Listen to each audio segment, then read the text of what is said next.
CSIR laboratories, we normally work within the laboratories, and we used to come out on our own and we used to tell the society that CSIR is doing A technology, B technology, C technology for the benefit of society.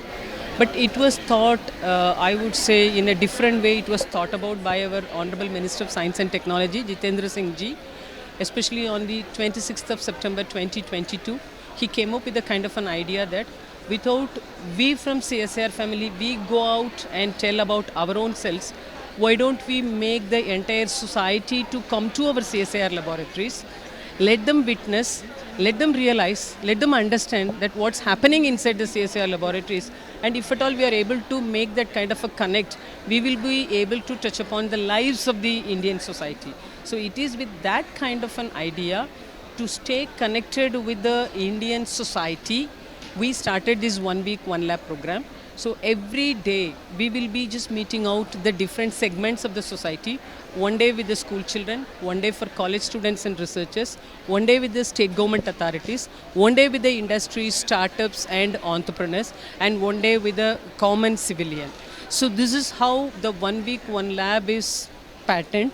And every laboratory, because we are a big family of 37 laboratories, every laboratory is doing it in their own style. And I'm very happy that I'm inaugurating the 1 week, 1 lab program of CCMB from Hyderabad. Yeah, actually for a country like India, because today we are a developing country and the days are not so far off that we should become the developed country.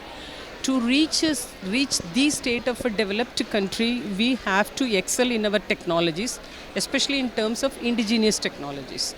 So we from research laboratories, we are able to reach the level of technology readiness level of 4 or at the max 5 easily, with a kind of funding, with a kind of infrastructure that is available already. But actually Indian industries are looking for technologies at the matured level, which is at the level of TRL 8 and above. And therefore there is always a gap that remains between the TRL 5 and TRL 8. Therefore, who is going to address this TRL 5 to 8 in a sustained manner? I won't say that no system is available as on day, but is there any system which is available to ensure the sustainability of scaling up of these technologies from TRL 5 to 8? This is a very interesting question. So CSIR is thinking in a big way.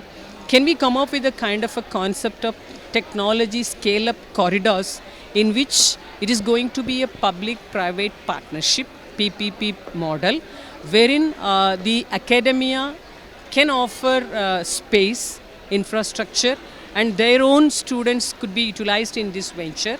Of course, industries will be taking it up as a technology and they will help us to reach the market.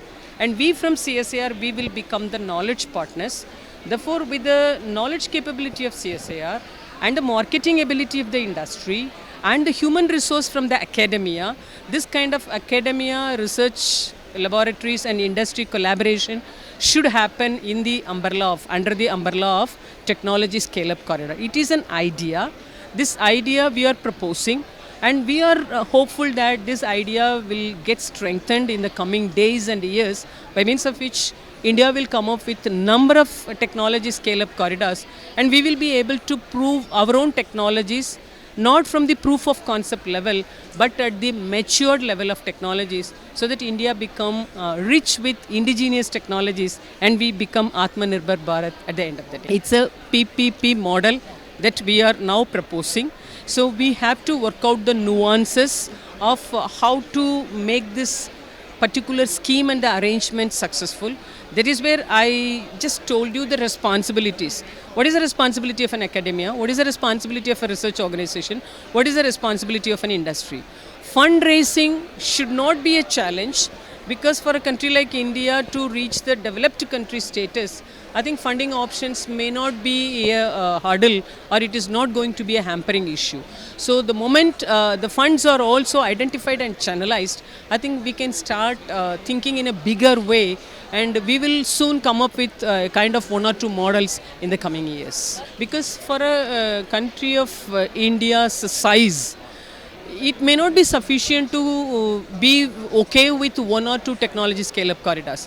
maybe for north, for south, for east and west, and in some other places also, depending upon the geographic and demographic arrangement, we can come up with as many number of technology scale-up corridors as possible. The idea that we are proposing, so this idea that is getting proposed from our end, it should be discussed at different levels, and I believe that this will take a shape maybe in the coming months or years at least.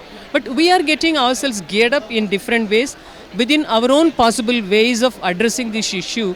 But if at all something of a national level system or an announcement or an arrangement is happening, then the visibility will be more, then the deliverables will also be visible.